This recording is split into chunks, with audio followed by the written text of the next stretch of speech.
What is up? It's Dakota Layden here from Destination Fear, and you are listening to the Paranormal Zone.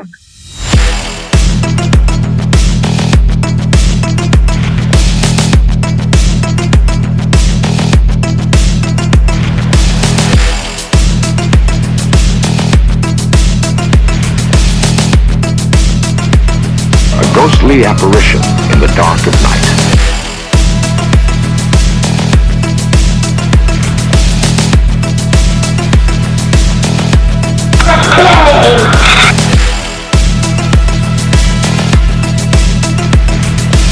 Human sacrifice, dogs and cats living together, mass hysteria.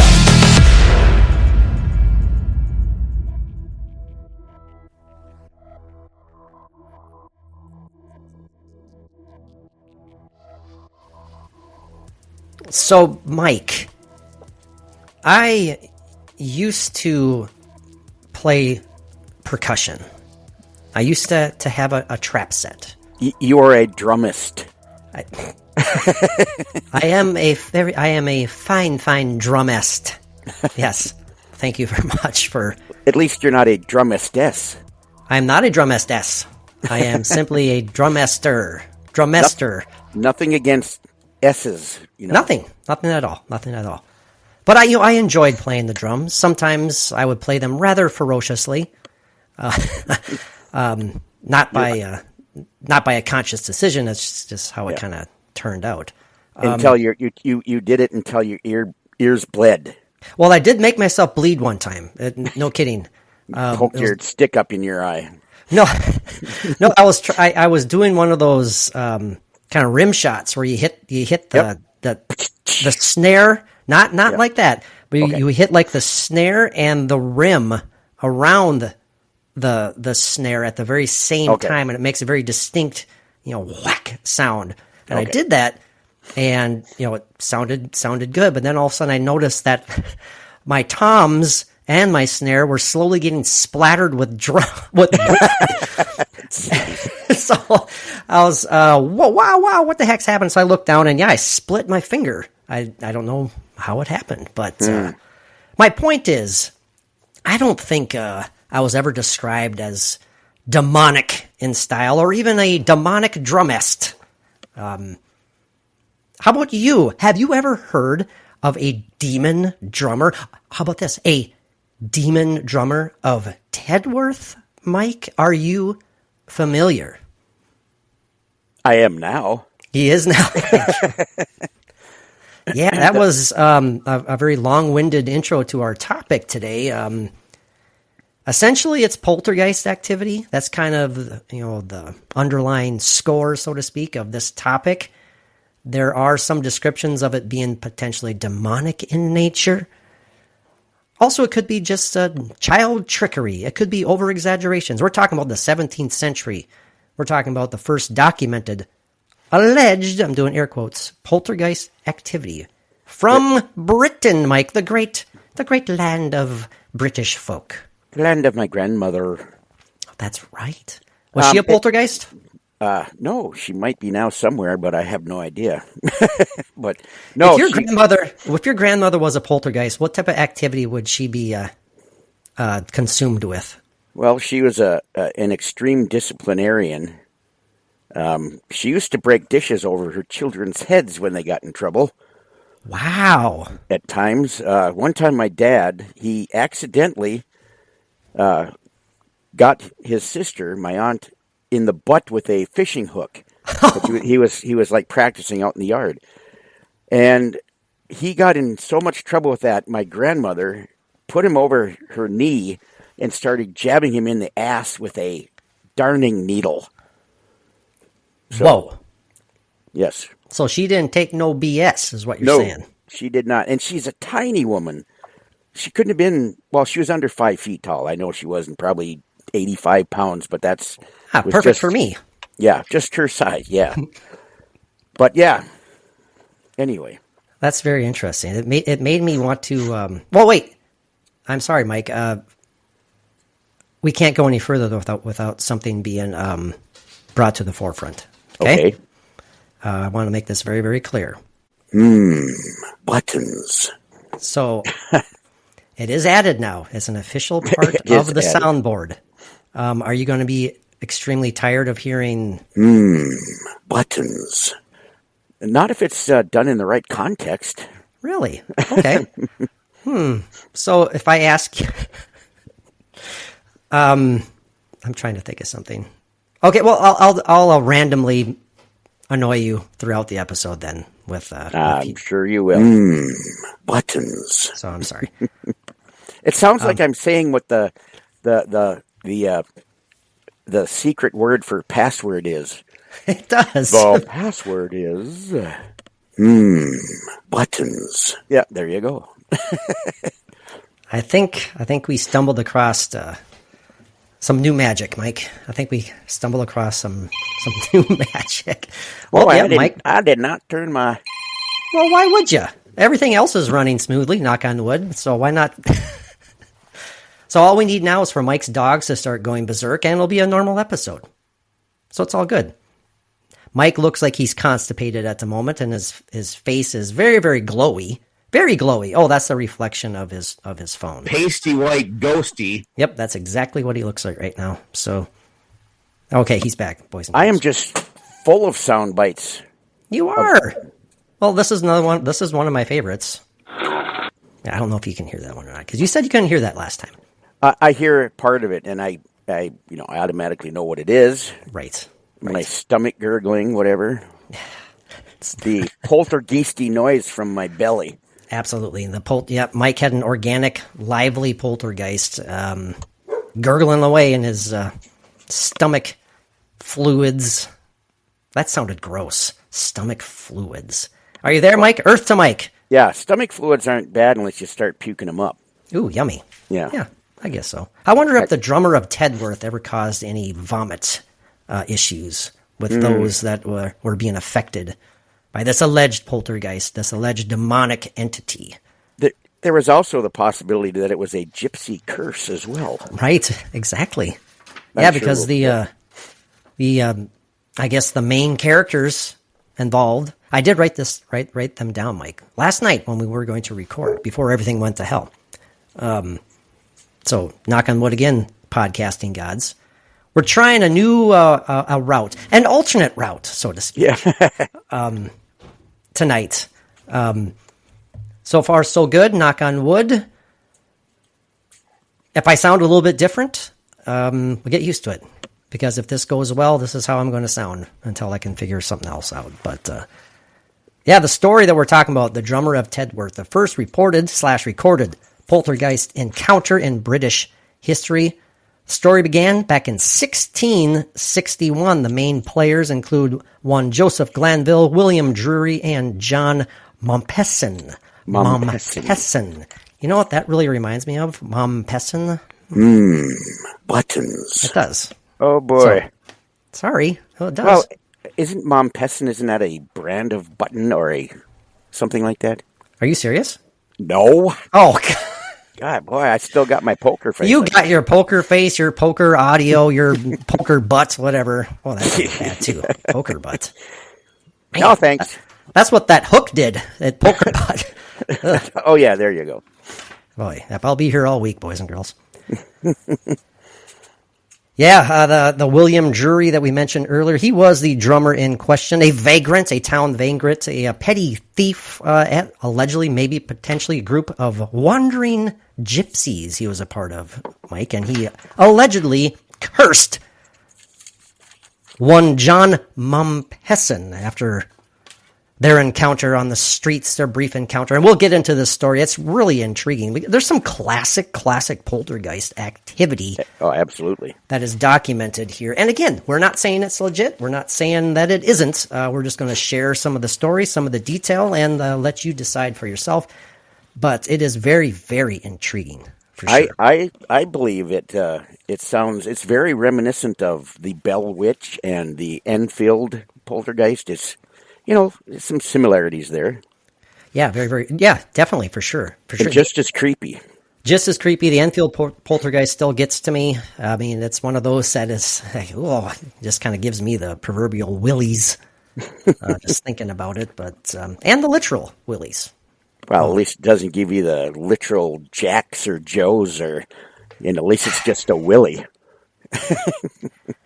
Me and my bad sense of humor. Nope. And of course, I was going to say one-eyed Willie, but then I realized that would sound even worse. Then you're getting into that penis thing again. I know. There you go, Mike. All of our listeners left because you said that damn word right there. Yeah, my dog even looked at me like, "What the hell are you talking about?" No, you immature son of a... Yeah, I get you. Yeah. Anyway. But in case you are new to the program, and believe it or not, we do get new listeners from time to time on occasion, this is your weekly dose of all things paranormal, strange, and mysterious. Yes, this is the Paranormally Zone. My name is Patrick Hoffberg, and I am joined, as always, by my co-host with the ghosts, the poster boy, the paranormal poster boy himself. Yeah, that's right, Mr. Buttons Carb. No, kind of like it. We're not talking bot. We're talking Buttons. Not some lame Hanson song. Bop, Mike. Oh, remember that song? Yeah, I do. Now I need to find like comparison audios or contrasting audio. I'll get a clip of them going bop, and then I'll right away play your little buttons. Yeah, See which one listeners prefer. Quite a difference in tone of voice there between me and them, or them and I. Yeah, they sound like me a little bit. I sound like the youngest member of Hanson, 30 years ago. But hey, I'm still hosting the podcast, so there you go. Did you know? This is just a quick side note about Bop and the Hansons. I had seen. I don't know where I'd seen it, but the one, I don't know if he's a drummer or the one had this. I don't think it was the youngest one, but he said he was watching something on TV and he said, "Oh, that's a good-looking girl." And here it ended up being him that he was seeing. Oh, God. Yeah, I can see that happening for sure. Yeah. For sure. Well, the world needs some Hanson every now and then for sure. Yeah. So, I don't think so, but, to each their own. To each their own, man. To each their own. Not every band can be the highly overrated Beatles, Mike. Yep. Sorry, that's right. This isn't on video, and we're not streaming, so the look at that I just gave Mike, he knew right away that I was being silly. That goes years back, yes. Years back. That's another thing that we need to stop bringing up, apparently, because we get called out on it. Yeah. Oh, well. and speaking of, occasionally we get new listeners.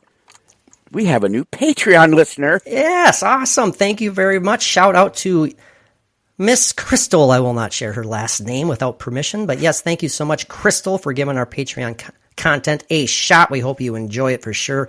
You have exclusive access to all of our Patreon and Patreon exclusive episodes, so that's really, really cool. Can't thank you enough. Hopefully you stick around. Hopefully we're good enough to... You have our great...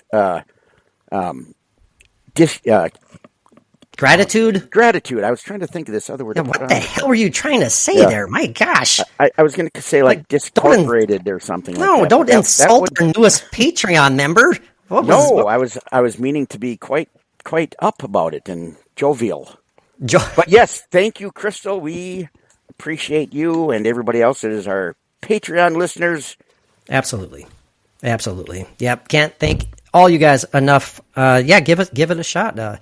For as little as $1 a month, you can have access to our Patreon episodes, not available anywhere else. And if you want to support the podcast, well, hey, we have other tiers available on our Patreon page where you have access to everything that is there. Yeah, we just published episode 76. Did we get up to 77? I don't remember, but we're closing in on a century mark for those exclusive Patreon episodes. And that's just the beginning. We got all sorts of shenanigans going on over there. I've plugged this so many times. I know it's a necessary evil. I know it's annoying, but incessant is what I would call it. Incessant necessary evil. Yes, exactly. So if you want to see Mike and I run around in our underwear in graveyards in the middle of the night. Oh wait, no, that didn't happen. That was on mine were shorts. I think I would not be out. Well, I have gone out in my underwear to get the dogs in before. I think. Okay, did you film it? No. Oh, I was going to say you could put it on Patreon. No, but I was wearing a long T-shirt, so it looked like I was wearing a short dress. But you look great. At first, I thought you were going to say you were wearing a loincloth. I don't know why that popped in my brain. Yeah, just my loincloth and my scally. Oh, man. Now, you know what? That absolutely deserves Buttons. Yes, absolutely. Okay. Well, Mike, as we've been doing for the last few episodes, and we have received a lot of positive feedback about the new format, the new structure to the show. We do start out every episode with a little segment known as Ghost Gab, and I don't have any music for it yet, so they'll get here sometime, unless it's unnecessary. Who knows? I'd like to have a little intro music to these segments. It would be much more fun. Yeah, I did that back in the day for Nonsense Cast Radio and the Alternate Route podcast. Yeah. So it was awesome. Do you remember when? Oh, way back. Way back. When you would play background music. Okay, you had to bring that up, didn't you? And I tell you, I couldn't hear nothing but the background music. I know. But it's just part of the development and learning, and right. It's where we are now. Yes, and that was part of my insecurities as far as like I didn't think people would appreciate silence in the background when listening to people converse, which makes absolutely no sense. Like, yeah, they want to hear the people talk. They want to be distracted by background music, but hey, sometimes it fit though. Like if we're talking about creepy stuff, I'd put on some really kind of low ambient macabre music, so to speak. So yeah, you'd put on that Walt Disney Halloween album from like the early 70s or something like that. I did do that, though. No. Did you? Well, no, I did. I was just joking. Absolutely not. For our when we used to do those spooktaculars for our Halloween, for the Halloween month. Oh, yeah, that's right. I shared some of some old classic Halloween records, and one of them I'm almost positive was some of those Walt Disney ones, but it was like the creepy narration, and the classic background Halloween sounds and music and wailing and the banshee. Right. The banshee, and which it wasn't me. It wasn't me. So it was the banshee. The rattling chains and. Well, Mike, shall we dive into some Ghost Gab here? Yes, I want to hear it. I want to comment on it, and I want to see what you got. I want to hear what you got. Yeah, exactly. Well, yeah, me too. I forgot what I found yesterday, but I am recalling it right now. I think I thought I seen a sighting. What was that from? I seen a sighting. That was from Escanaba in the Moonlight. Thank you very, very much. Yes. The Jimmer from Monogamy or whatever.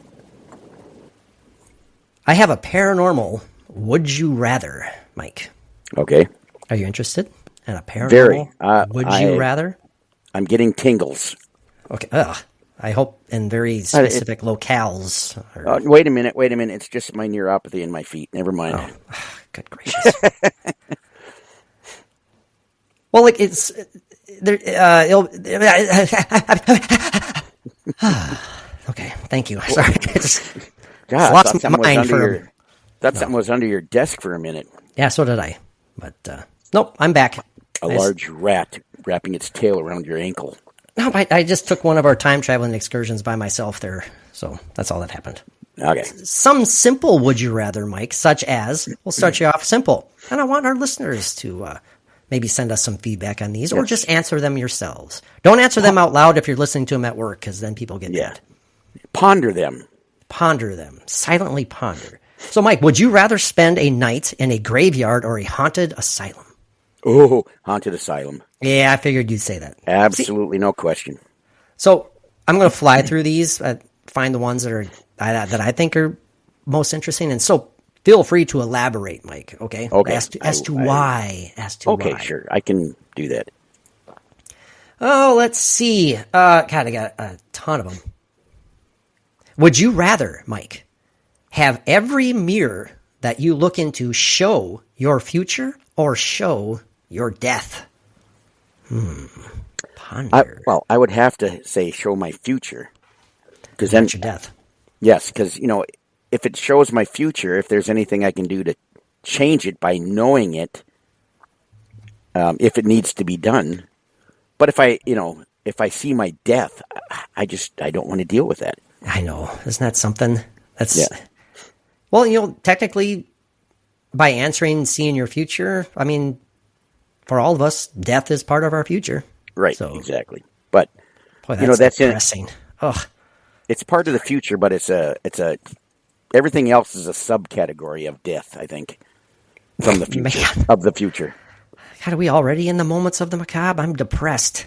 How about this one, Mike? And I want you to let us know why. Okay. Would you rather be able to speak to the dead, but they all resent you, Oof. or would you rather be friends with a demon Oh, who shit. secretly plans your demise? Be friends with a demon? Yeah, you have the options of being able to speak with the dead, but they all hate you. All the dead that you speak with resent you. Or you're friends with a demon, but that demon is like secretly planning your end. Well, yeah, then he wouldn't be my friend then, would he? But you wouldn't know it because it'd be secret. Well, I would never for any reason any reason possibly be a friend of a demon. Now that I believe that they are most likely out there, I want nothing to do with them. I tell you what, that's I'm not afraid of them. I am honestly not. But to be able to speak to the dead and have them resent me, that would be a tough one. I mean, you're a sensitive guy. Yeah. As far as you don't want anyone to be, you don't want to upset anybody. You No. don't want them to resent you, even if they are from the other side. So, man, that is kind of tough. I think I would have to say, personally, I'd rather be able to speak with them regardless if they resent me or not. Because I don't want anything to do with no damn demon.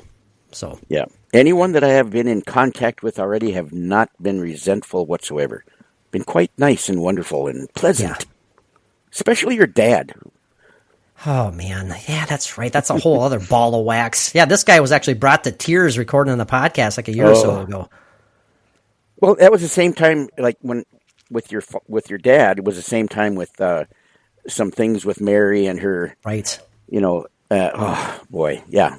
I getting very emotional, but I don't know. All right, how about this one, Mike? Would you rather sleep inside a coffin for one entire night or spend the same night inside of a morgue? Ooh. Well, if I could have the right equipment along with me, I would stay the night in a morgue.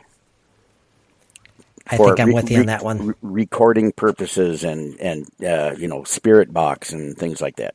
I'm with you 100% on that one too. I would not get into one of the cold boxes, but I'd sit out maybe leaning against it on the floor, but I would not be in it. If there was the added detail of the coffin lid was closed, 100% hell no for me. I'm not spending an entire night inside of a closed coffin. It would get hot, and I would be. Even if they had like ventilation in there and I knew I could breathe, I would still get too damn claustrophobic. Yeah, panicky. Yeah. Well, at San Haven, when I was able to be there at the sanitarium, whatever, there is a difference. Yes. We did do some recording in the morgue down in the basement, and very, very dark, but I was standing in front of the cold boxes where they put bodies, and that was enough for me. And it was awesome though, but I wouldn't get in one. Yuck. Or the coffin like before said. No thanks. Nah. Moving on. Okay. All right, Mike. Another would you rather. Would you rather have a cursed doll, or cursed? Cursed sounds more Vincent Price-esque. Yes. Would you rather have a cursed doll that moves when you're not looking, or a painting in your house that changes scenes? Oh, God. Come on, you can't just go, and then not finish it. I'm thinking, well, if I would not want to have... Hold on, I'll finish it for you. Buttons. Oh, that's right. That's what you're getting at. Okay.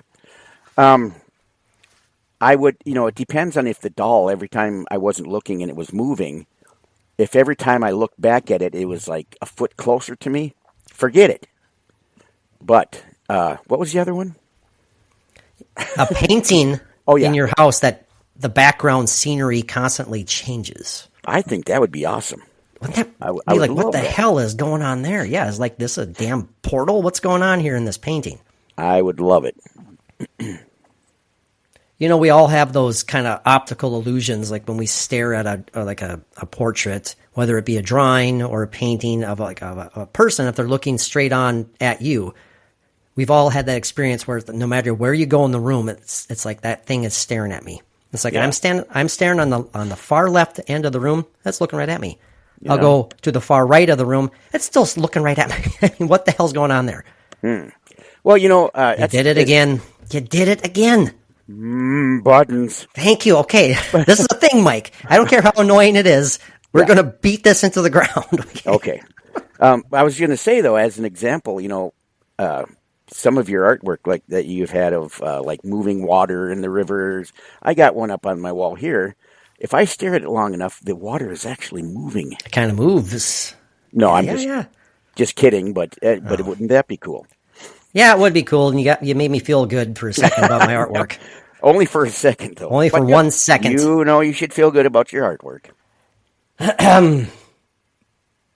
That's kind of funny. You know, as an adult, you know, I just turned 48 for gosh sakes.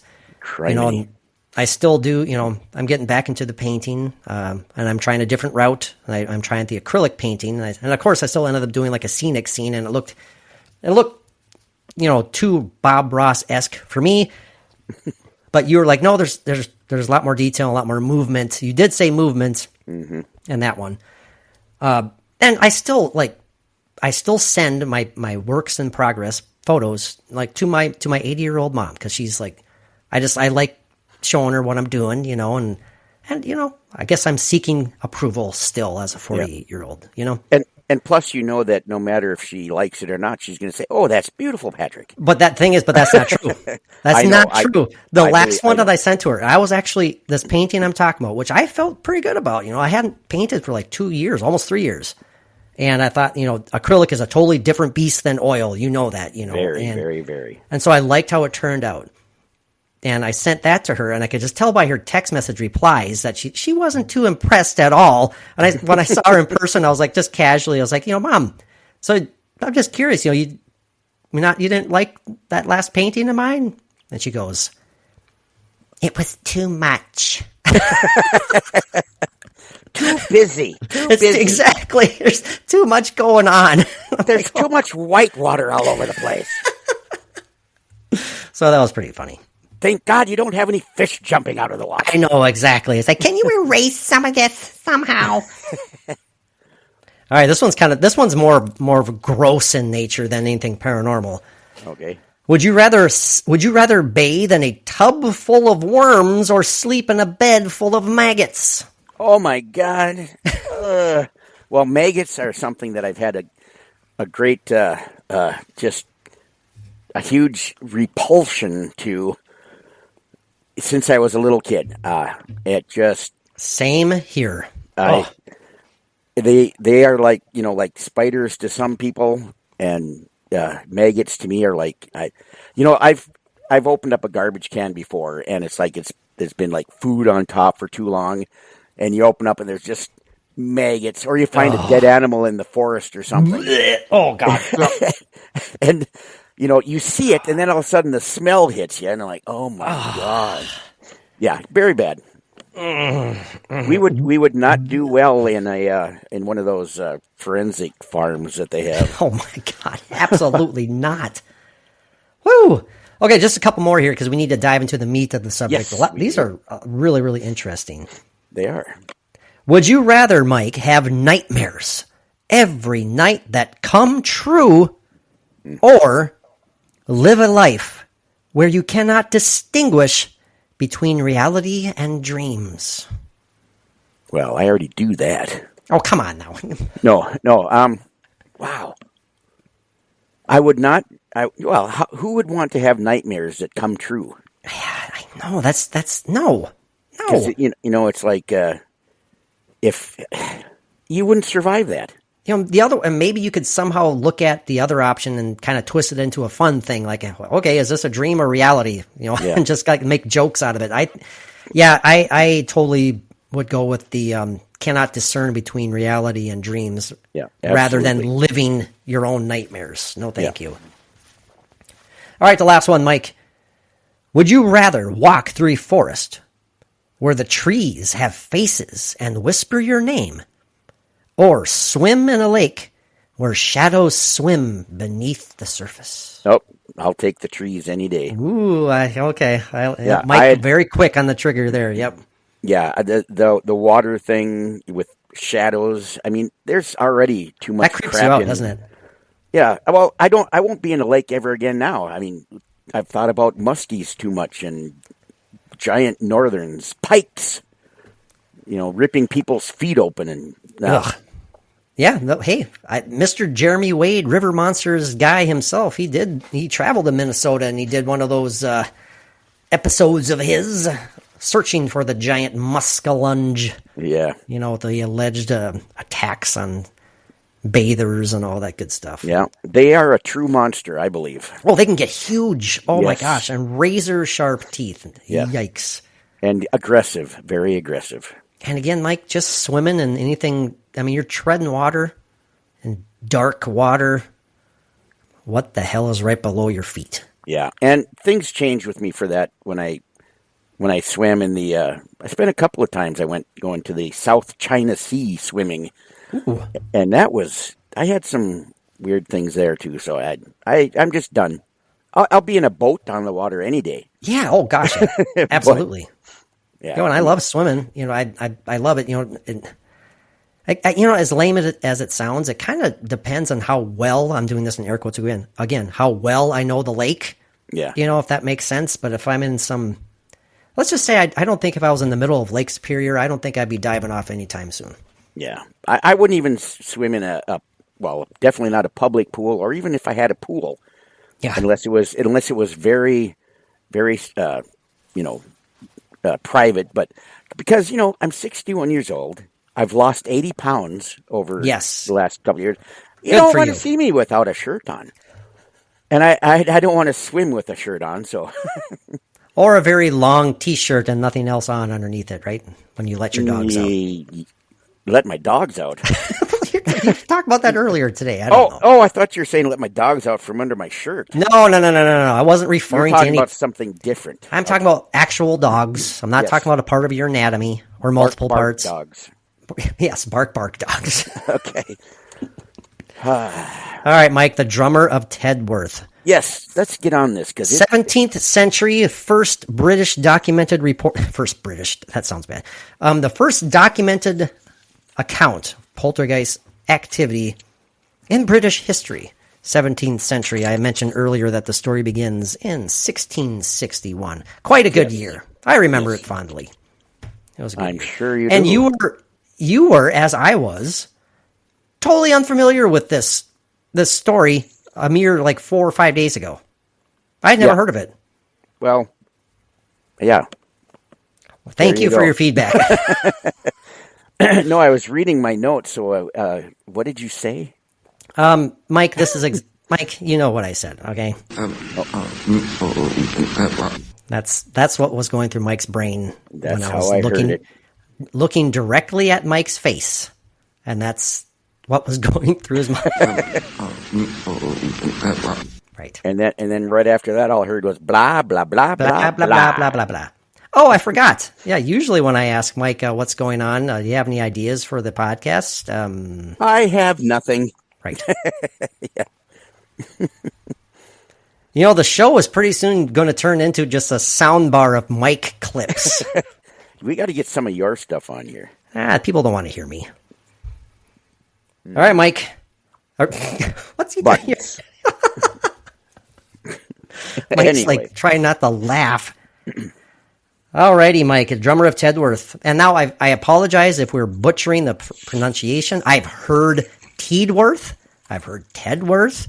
Tideworth. I don't know about that one. But I do know that the updated spelling, Mike, the classic spelling was Tedworth. I guess nowadays the modern spelling is Tidworth. So we're just going with Tedworth. Okay. Yeah, well, remember this. remember, this is British. I mean, not that there's, I'm proud of my British heritage, so I'm not making fun. Well, of course not. So, are you rubbing your leg ferociously, or is there a dog there? no, my big, bad, nasty black German Shepherd is. Okay, finally you put a dog there. All I heard was my big black nasty. I'm like, what the heck's going on over there? My the drummer toes are Tedworth. black. The first recorded poltergeist report on record, Mike. It kind of, as this article goes, we are sharing an article from burialsandbeyond.com, a great site if you're interested in all things paranormal and weird and all that good stuff. Burialsandbeyond.com. It starts off here. We all know that modern theories about poltergeists often suggest that they are simply some form or of another of basically child trickery, or potentially some sort of weird, wild, wacky energy that might be being created by younger kids, usually of the female ilk, right? Yeah, well, actually, like for example, the Fox sisters, Yep. they were accused of like cracking their toe joints under the table and stuff. It's How like, long were their toes, by the way? what's Wow. that popping noise? Oh, it's just my toes. Now, hey, they're talented, and hey, Well, and gotta give them actually, that, right?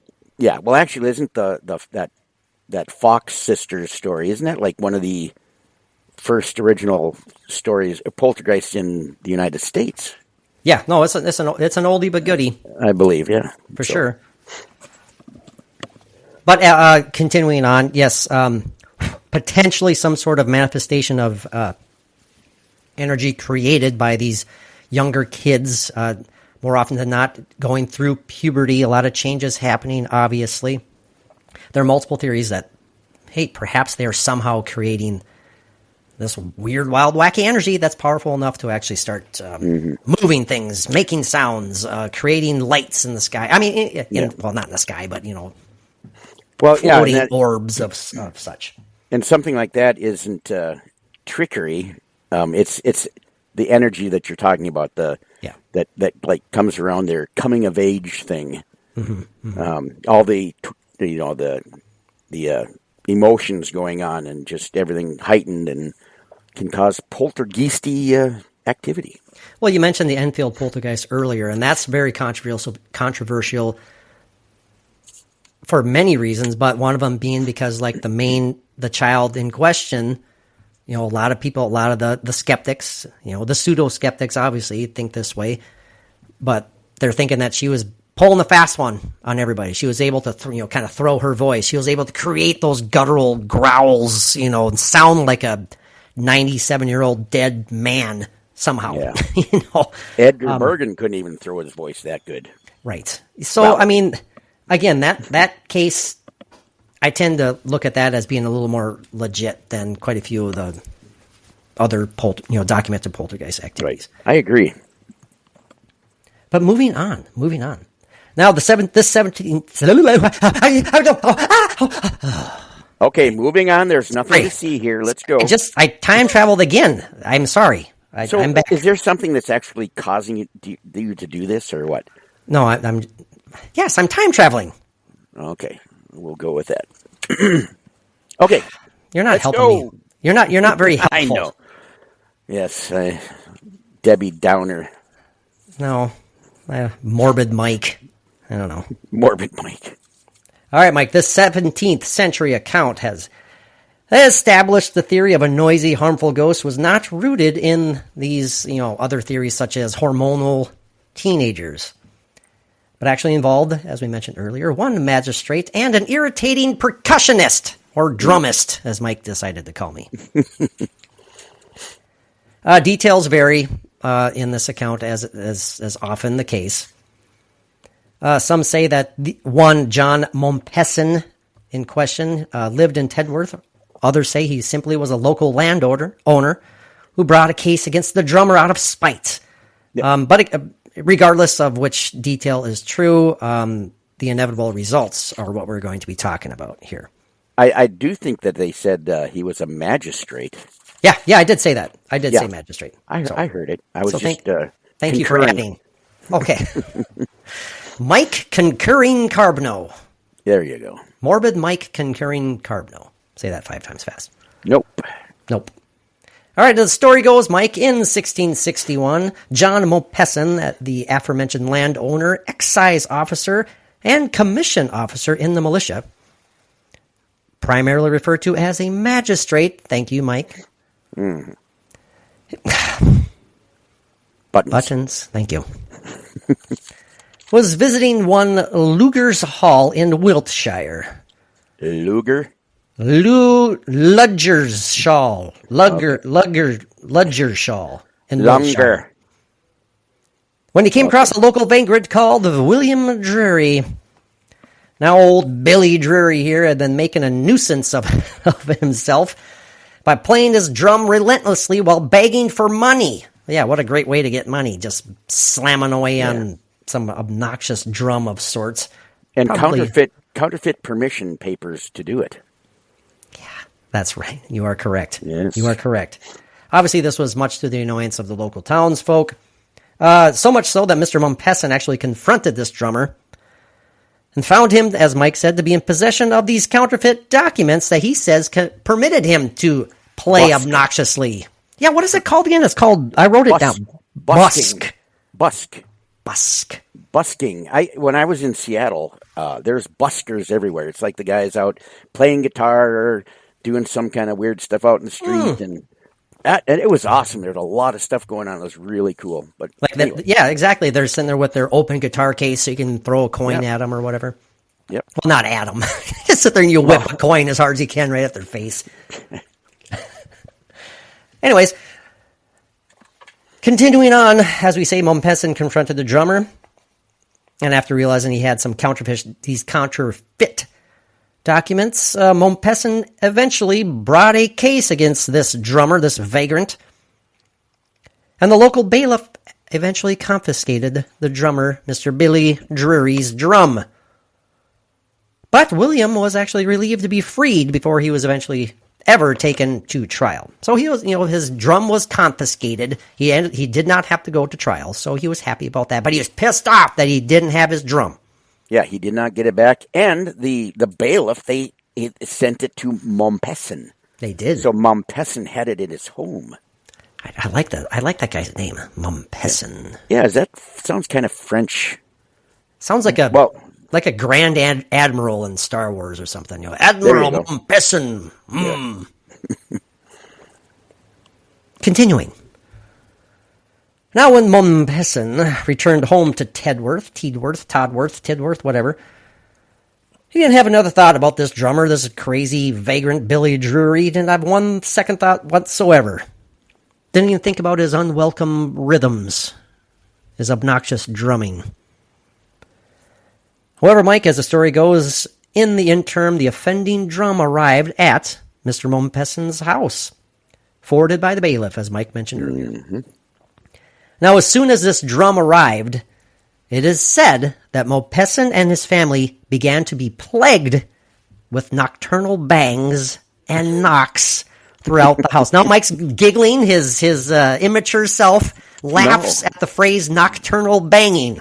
Well, no, it was the way you worded it and the way you sounded. Sure. Yeah.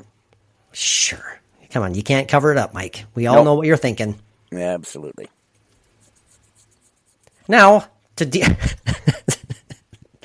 not only did they have to deal with nocturnal bangs and knocks, also hammering on doors and outside of the building. What the hell's going on? That would be pretty darn obnoxious. And if it was phantom in nature, it would be terrifying. I've had that. Yes, you have. Not to this degree, but you have had random banging noises and raps and stuff. You had one fairly recently on your bed poster or your bed frame. Right. The most, though, was in Park Rapids. That was amazing. But anyway, this isn't about me. Carry on. Oh, it isn't? No. Now, above these nocturnal bangs, I'm going to say that all the time now. Above the nocturnal banging, the knocking, and the hammering, outside the building, also emanating from the roof, came relentless thuds and further drumming. it's all over the house. I mean, we all know how it sounds when you're getting blasted with a heavy thunderstorm. Can you imagine if someone's on your roof? Yeah. You think someone's on your roof just pounding away? I don't know. Could be obnoxious. Extremely. Now, eventually exasperated by these strange noises, Mike Mompesson chased the sounds through the house with his pistol drawn. Yeah. Now, that's pretty intense. He was about ready to show down there. He was about ready to take someone down. Even if it was phantom in nature or not. I could see him just shooting aimlessly through his roof. He also used his sword, like, around the house, like, chasing after nothing. After nothing, his sword. You know what these people needed? What? They should have gotten a hold of Tangina Barons. And Will Sampson. Anyway. Slightly before their time. Yes, extremely. R.I.P. to both. Yes, very much so. I wish I could have met Will Sampson. Oh, what an awesome actor. I had a girl that I worked with in Grand Forks, North Dakota, where after I got out of the Air Force, and she actually met him. And she showed me a picture of them together, her and him. And man, very cool. She said that he was the most awesome guy, so nice, so wonderful. So, I don't doubt it. I don't doubt it. One of my favorite actors for certain things, yes. Now, Mike, this continued for over a month. I think I would have been going insane, regardless of sword or pistol drawn. I'd be going nuts. And the drumming actually began to increase, Mike, in its ferocity, moving inside the house, terrorizing the room where the instrument was placed. Not quite Patrick ferocity yet, but... Not Patrick causing himself to bleed ferocity, but still ferocious nonetheless.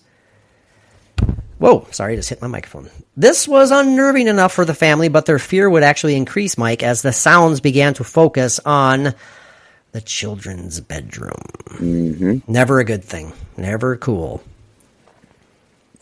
Now, as the story goes, along with the continued ferocious drumming, now loud animalistic scratching began emanating from beneath the kids' beds. Terrifying. No thank you. Their bed frames were actually beaten, and the children shaken and, get this, lifted from their beds. That's right. Covers being thrown back. What would you be, Mike, in all honesty, 1661, this is Magistrate Mike, okay? What would you be doing if your kids were being terrorized like this and you were being driven to the point of insanity by this constant rapping and drumming and now animalistic sounds? Would you move out? No, I would get the damn drum back to old Drury. Here, take it. You won. You win. Jeez. I'm not going anywhere. I'm done with this. Find that vagrant. Find that filthy vagrant. Yeah. Now, these sounds, Mike, and the family's restless sleep would continue for, my gosh, 2 years. Yes. That's a long time. Absolutely. And they also had the smell of sulfur. Yes. That's getting that more demonic. We're getting closer to that demonic side of things, I would say. Absolutely. That's no fun. Yeah, thanks for move your mic a little bit closer because you got a little quiet there a little bit. Did I really? Did you really? Yeah, sure. Okay. How's that? Okay. Now, the sounds were soon not confined to the night, Mike, but rattled about the house in the daytime as well. This is when objects began moving by unseen hands, frightening the staff of the house and everyone else, obviously. We start seeing things moving on their own. You still wouldn't move out? You'd still just try and hunt down this Drury guy? I'm asking you a question. Oh, yes. Okay. I was reading my notes again. Mike, we're doing a podcast right now, okay? I'm not paying attention no more. Okay. No, it's okay. Again, while I'm sharing the story, this is what's going on in Mike's head. Sorry, just is. Mm-hmm. It's okay. Yes. It's fine. You're not the co-host with the ghosts for anything. Or for no reason. Or both. Oh, we mentioned that the staff was beginning to become very, very frightened. I'm sure they were for the past 2 years. But like the family they had served, they began being lifted from their beds. They had their bed covers thrown back.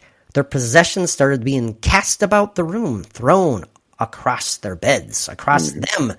Terrifying. Some, this gets even more terrifying, claim to have been pinned to their beds, Mike. They can't move. Nope. Yeah, nobody was safe. And despite attempts to chase the unseen spirit, like we said, with swords, good luck with that one, buddy. The paranormal activity continued on. Again, if you're getting to the point of being pinned down, not only are you being lifted from your bed, you're being pinned down on your bed. Now, I mentioned earlier, I'm a claustrophobic nut anyways. I mean, people talk about how terrifying night terrors are, those moments of paralysis that they experience. Mm-hmm. I mean, again, possible explanation for the some of the experiences here, of course. But when you throw in being lifted from your bed, I don't know, it sounds like something else entirely is going on. Absolutely. Other than sleep paralysis.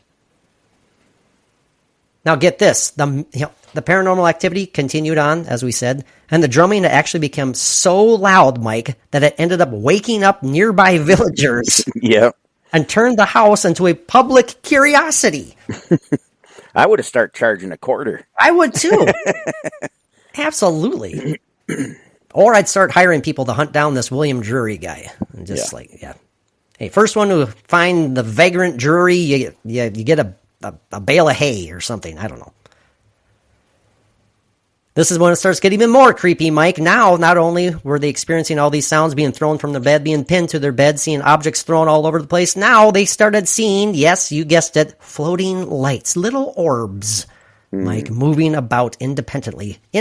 Why? While panting sounds and that aforementioned horrible sulfur smell emanated from unknown sources. Okay, now we're getting into even classic demonic hauntings, Mike, as you said, with that sulfur smell. I mean, of course, not all orbs are demonic. I mean, God, 99.9% of them aren't.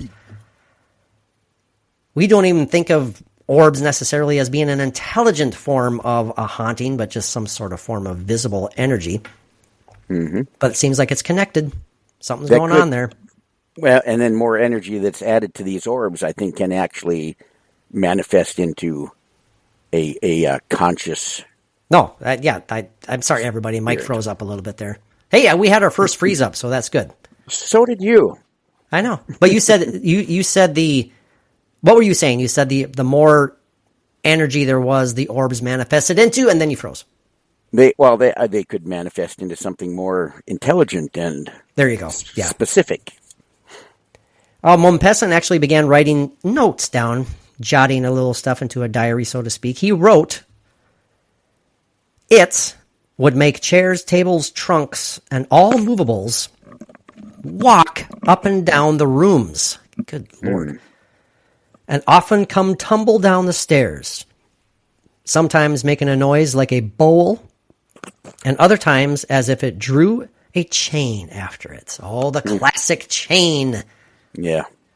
Now is this part of an elaborated hoax, a part of an exaggeration here? Because it sounds like he's pulling out the cliched haunting sounds, the chain rattling, the chain being drug across the room. But this is 1661. Had hauntings been around, known enough at that time to start being cliche? I don't know about that. Well, and that's before the big spiritualism movement and everything even. Good point. And have you ever thought of why are the rattling of chains associated with a haunting or... That's a great question. I have a theory. Yeah, what is it? Either I'll tell you the theory or we can carry on. No, tell us the theory. I want to hear it. I think that in death, this is just symbolizing, why. But anyway, in death, the chains and the more chains that you have to carry in death are because of all of the situations and the negativity and whatever that you had during life, and you carry it on into the afterlife, but they're hanging on you and weighing you down in the afterlife because it does not leave you. Maybe, possibly. I like that idea. Maybe the chains are. Maybe they're keeping you here. They're not letting you transition to that next level. That works well too. That it could all go together. I like that, Mike. See, you come up with great ideas on the spot like that all the time. You need more confidence. A little behind the scenes info here, the boys and girls, real quick. When we were planning this episode, and as we often do, we text back and forth, and I was like, Mike, you know what? For Ghost Gab here, you're more than welcome to think of anything at all that you want to talk about. A question, a hypothetical, maybe some experiences that you want to talk about. I more than welcome it, Mike. And you sent me back a GIF. I did.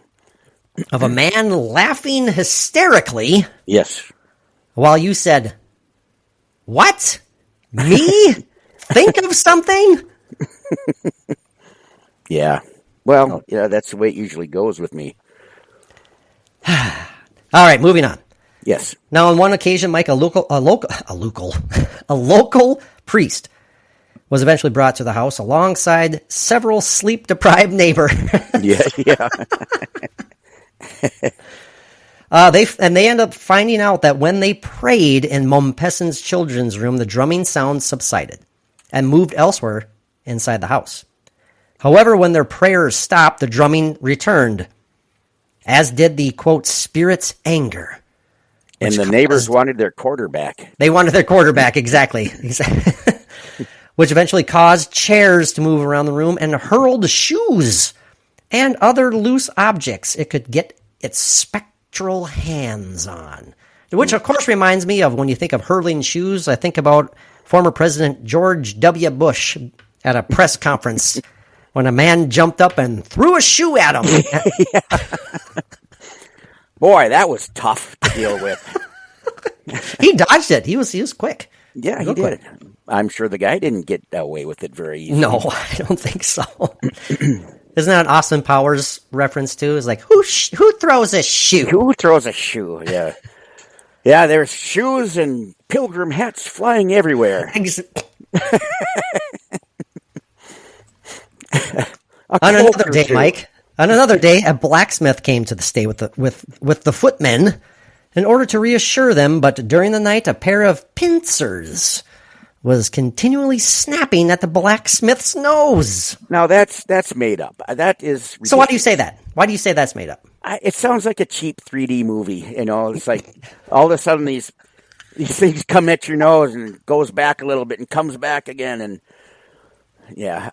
Okay. Oh, well, I will say this. I mean, I didn't have a personal experience, but one of my family members, relatives from back in the day, and some of the haunting, I'm doing air quotes again, ghost stories that I've shared with you before, they heard while they were trying in apparently a very haunted house at the time, when they were washing dishes or doing what have you, they continually heard what sounded like shears being cut right behind them and getting closer and closer and closer to their like neck, and they'd turn around and nothing was there. And then they'd return to doing the dishes, whatever, and then those phantom shears would return. So, hey, I'm not saying that there's, physically floating shears or like not unlike this pair of paranormal pincers. I like that. Oh, Mike's viciously beating his dogs again. Oh no, I would not beat this girl. She would eat me alive. This big Pyrenees and then the shepherds here. There. Okay, you guys got to go and be quiet. Yes, be gone with you. Away. But yeah, again, my sheer example there might not equate to the paranormal power of these floating paranormal pincers. But well, what would a pincer back then be? What would it be? I'm just envisioning a very fine little like something like you said, something you cut your nose hair with. That's what I'm trying to. I don't know if they had stuff like that back then, but well, I'm sure they had probably some hand forged tweezers or something, maybe. Right. Well, maybe it's another name for a tweezer. Could be. Now, the case, Mike, eventually gained wider notoriety after one Joseph Glanville, a clergyman, philosopher, and demonologist, included a narrative of this story in his book, the book titled A Blow at Modern Sadism, and Some Philosophical Conversations About Witchcraft, which was published in 1668. Glanville is regarded as one of, if not the first paranormal investigator, publishing his work and his hypotheses in original works. Posthumous omnibus and providing inspiration for many other would-be investigators. It is said that Glanville had visited the family in January of 1663 while he was a vicar at nearby From, Somerset. The vicar. The vicar. One segment here from his published work when he's referring to some of the alleged paranormal activity. The book is described as thorough and gripping, but also infers the age-old excuse that children were indeed too morally pure to be deceptive. Oh, that's crap. So this, yeah, right. Even today. So this is a quote from his book. He said, "I heard a strange scratching as I went up the stairs. And when we came into the room, I perceived it was just behind the bolster of the children's bed and seemed to be against the tick. It was as loud as scratching, as one with long nails could make upon a bolster. There were two little modest girls in the bed, between 7 and 11. I saw their hands out over their clothes, and they could not contribute to the noise that was behind their heads." However, the general verdict on the drummer of Tedworth, is not one of fascination and uncertainty, but variance on the theme of witchcraft. The kids, or the drummer's mate, did it, supposedly. That drummer's mate, who knows what the hell that is referring to? Some demon? Some curse, Mike? Some gypsy dancer. Gypsy dancer. Mike's long-lost vocation. He was once a gypsy dancer, boys and girls. Yeah, I didn't like wearing the scarves on my head, so I had to quit. Just for that reason alone, huh? Yeah. Plus, my feet hurt.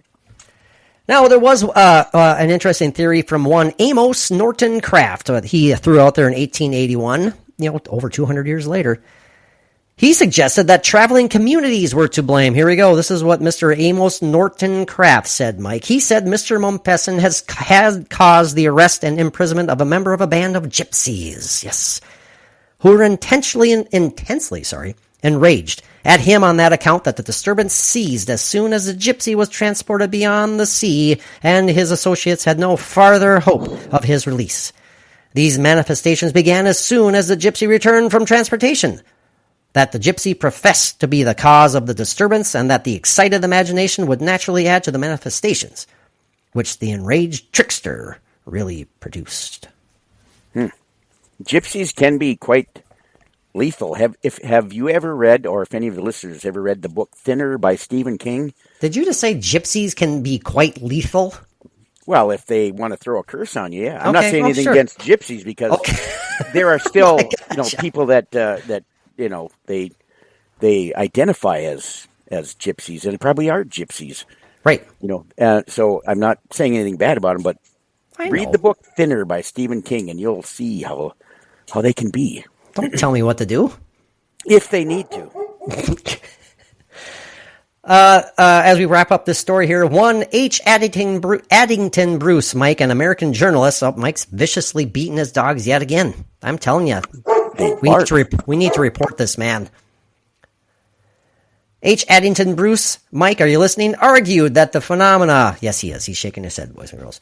The phenomena were most likely a result of, yes, you guessed it, children's trickery. Considering that much of the phenomena centered around their bedrooms, it was not a great stretch of the imagination to think that this was actually the cause. He was also one of the few early critics to recognize that Glanville had only spent one night in the house, making his experiences incredibly narrow and unreliable.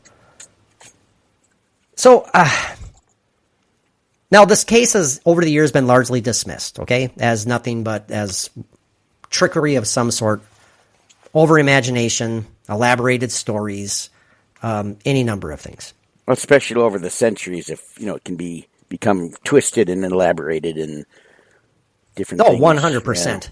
Yeah, so But we will let you know what happened of the drummer. In 1662, Mr. William Drury was arrested for theft and sentenced to deportation. While he was in prison, he confessed to being the cause of Mompesson's paranormal troubles, but had escaped from the transportation barge before more charges could be brought. But it says here, under the Witchcraft Act of 1604, right. the magistrate had his day in court. Mompesson and 3 other men testified to the ghostly phenomena in court, with a servant saying that he overheard Drury conferring his nefarious actions. And here's a quote. "Aye," says the drummer, "it was because he took my drum from me. That trouble had never befallen him, and he shall never have be quiet again, till I have my drum, or satisfaction from him." Buttons. Yeah. The jurors were torn for Drury's previous crimes and thefts. The outcome was the same. The drummer was sent to the American colonies, never to be seen again. Mike, final thoughts. That's kind of the story in a nutshell there. Final thoughts on the drummer of Tedworth. What vibe do you get from that? Well, like all these other extremely old, ancient stories that, we'll never know if it was true or accurate or totally made up, because we just can't trace back. I mean, all we can go by are these accounts that have been written and recorded, but they have to come from somewhere. I mean, it's not somebody that's like, I'm going to write a book about this, and these are just the notes from a book. You know what I mean? It's like, that it's actually recorded something that happened. Well, yeah, there's something there. There's something that, like you said, Mike, that is of enough interest to spark someone, to push someone to document it. Right. Now, of course, are exaggerations involved? Yes. Who doesn't exaggerate their stories? I mean, you catch a 3-pound bass and you tell your friend it was a 5-pound bass, whatever. Right. Who's to say that there was literal, orbs seen? Maybe something was seen was moved by an unseen spectral force, but maybe it happened once, but they exaggerated it to happen like continuously for a month or 2 years or what have you. But it still did happen at one point, and it's unexplainable. So even exaggerations like this could very well be based on reality, right? Right, exactly. And and like the orbs that they allegedly had seen, and the pounding, and the, that I can go with because I did experience those things, and right, and I know that if it can happen now to me, it could have happened to anybody back then, and so that's a possibility. Do you buy into curses, Mike? No, not really. I think a curse, it's more of a psychological thing. If a person is, say, putting a curse on somebody, and they tell that person, "You are cursed. I'm cursing you," given the old voodoo hexy whatever, Sure. in front of their face, voodoo hexy.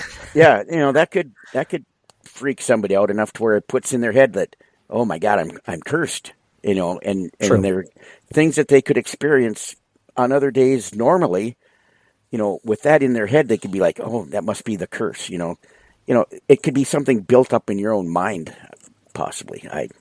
Sure. No, I get you. Again, that kind of lends credence to a lot of, the theory that not all, but some paranormal activity is truly created from within. The power of the mind is absolutely unlimited.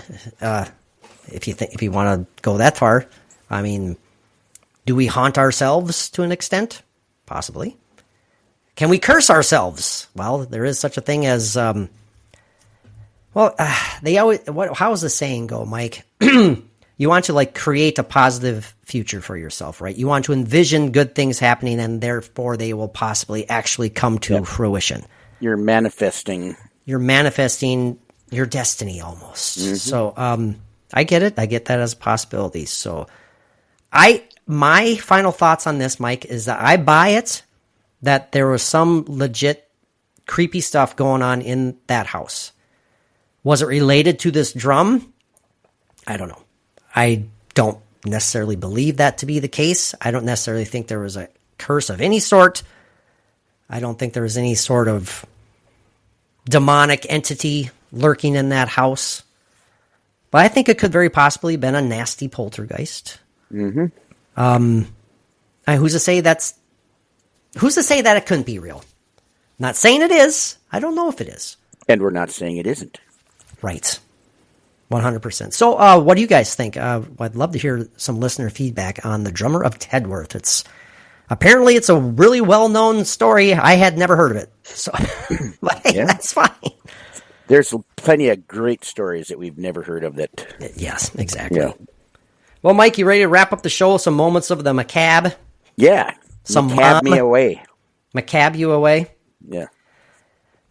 Well, the stuff I found for this week's episode, Mike, are some historic events that are creepier than a horror movie. Horror. And I'm not going to go through all of them because there's quite a bit here. But there's some good ones. It's kind of, I'm saying good, that sounds terrible. This is real life macabre shit, okay? And yes, I said macabre on purpose. so save it. Mike's giggling at me. So I'll read you some of these. Which one do you want to hear, Mike? I'll read you. We'll do it this way. On-air production meeting. Yes. I'll read you these, and I want you to choose from them, okay? I'll read you the titles. We have The Astronaut's Mysterious Visitor. We have The British Zombie Invasion. Not the British music invasion. We have Waterloo Soldiers Were Ground Up to Fertilizer. We have that one. That kind of gives it away in the title, doesn't it? Yeah. We have Venerable Pope Pius's Climactic Death. That's climactic. Wow. We have George Washington Comes Back from the Dead. I can't remember all these. You're just throwing way too much on me. But just we have Ivan Pavlov experimented on homeless orphans too, not just Pavlov's dog experiments. Ugh. You know what? We have Minnick Wallace's what a name. Museum of Horrors. We have John Scott Harrison's Cadaver Chop Shop.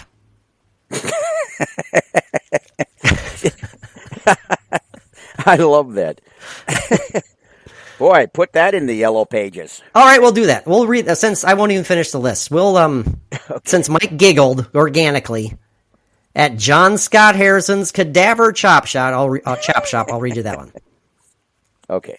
Okay, here we go. John Scott Harrison has the rare distinction, Mike, of being the only person to be the son of a past U.S. president, Mr. William Henry Harrison, and the father of a future president, Benjamin Harrison. I recognize that name. He also has the rare distinction of being a victim of a Leatherface-like dissection chamber. Wow. As a one-time Ohio congressman, John Scott Harrison's own tenure in politics was very successful, which explains why so many people attended his funeral on May 25th, 1878. During the ceremony, mourners noticed that somebody had robbed the nearby grave of one Augustus Devon. Worried that John Harrison... Nope, then my phone just flew. Hold on, boys and girls. My phone just decided that you're not reading that anymore. But I found it. Worried that John Harrison might have the same fate. His sons placed 3 large stones bound with cement upon his casket. It took 16 men to lift the stones. As a further precaution, a guard was hired to stand watch for a month over his grave. Curious as to the fate of the aforementioned Mr. Devon and suspicious of the nearby medical school's need for corpses, a search warrant was obtained for the Medical College of Ohio. Their search uncovered multiple macabre findings, including a box of mangled body parts and the splayed corpse of a 6-month-old baby. Yay. But more revolting still, Mike, was a masked, naked corpse hanging from a rope. Buttons. Buttons. They removed the mask, revealing the face of, you guessed it, one John Scott Harrison. His body had indeed been robbed less than 24 hours after his burial, despite all of the precautions. What happened of one Augustus Devon, you may ask? Well, he was later discovered pickled in a barrel at the University of Michigan. Jesus. I don't mean to... He was pickled in a barrel at the front end of the mercantile down the street. Jeez. 10 cents a pickle. Isn't that like an old Hank Williams song, Pickled in a Barrel? I don't know. Could be. Or some 1910 yarn from some guy sitting on his porch. Wow. Good Lord. Can you imagine discovering, okay, not only the son of a former president, the father of a president, his body was found hung naked in a damn university by a rope around his neck. Sacrilege. I don't know. I'm still wondering why they called it a John Harrison's cadaver chop shop. Yeah, I'm very disappointed. I think I chose poorly. No. I chose poorly because you laughed at it and I chose it. So okay. Well, Mike, I think that's pretty good. I hope you enjoyed doing this with me. This was pretty. Everything ran fairly smoothly with this new setup. Knock on wood. Yes. And again, I sound crystal clear to me. Mike says I'm coming across crystal clear to him. I know I sound different because this is a totally different setup. I'm plugged in. Finally, Mike, I'm using my Yeti. Yeah, when I can't because I still need to get a cord for it. I know. That broke. I'll get it. So hopefully this doesn't sound too terrible and too different that it makes people stop listening immediately. But if this works, if we don't get any negative feedback, Mike, this simplifies stuff so much. Absolutely. I can totally bypass my mixer. I can bypass all this old equipment. I'm just plugged straight into my computer. No more unnecessary plugins and cords and messes. And knock on wood, this will be the way to go. Well, don't do it. Man! See, look what you just did. I thought that was gonna make the dogs go nuts, but I did too. I panicked for a second. Yeah. Well, Mike, any final thoughts on tonight's episode? I'm not going to. I have to promote it as a creepy, gory moments of the macabre, but you seem like you're disappointed in it. So. Oh no, it was still creepy, gory, but it just did not live up to my expectations. I don't ever want to hear pickled in a barrel again in reference to a human body. You know. Regardless absolutely. If you're being used for study and you're found at a university. I mean, this is back in the 1800s, and they're let's go dig up some freshly buried bodies. I mean, this Dr. Frankenstein all over again. I mean, come on. Yeah, just put that barrel over there by the canned goods. Make sure it's sealed. We don't want to scare off potential patrons now. But anyway. Bobby, I'm done for the day. Nope, you gotta roll that barrel into its proper locale. Why the hell am I talking like that? I was just letting you go. Well, thank you. Mike loves it when I do that because he knows that I'm just embarrassing myself. So I you're giving me a chuckle. That's good enough. Well, Mike, the podcast is meant for an audience of one, you. So yeah, well, it's all about me. As long as I get to hear this. Over and over again, it'll be worth it. So, well, we need some of your wise things on these sound bites. Or Christopher Walken. Mike, any final thoughts? I have nothing. I know. Boy, I'm telling you, it's going to be a great Carbno soundboard eventually. It's just I'm not even going to need you. And now the listeners start dropping off. I've had enough. I wonder how an episode would go over with just me talking to sound bites of you. Well, if you're going to do that, let me know. Well, no, because then you'd interfere. No, I'm kidding. No. Totally kidding. So. Well, Mike, thanks for making this happen. Thank you, everybody, for tuning in. This has been fun. This has been a blast. This is a rare Monday night recording. We'll get this published as soon as possible. It will be out if things go to plan. It will be out tonight. So, Mike, I will at you. I'll let you know, and please share the links. And if you see it out on the social media, please share the links as well. I'm talking to all of our awesome Paranormally Zone listeners out there. So, Mike, one last time. Buttons. What do you have to say to our paranormal pals? Please peace out. Buttons.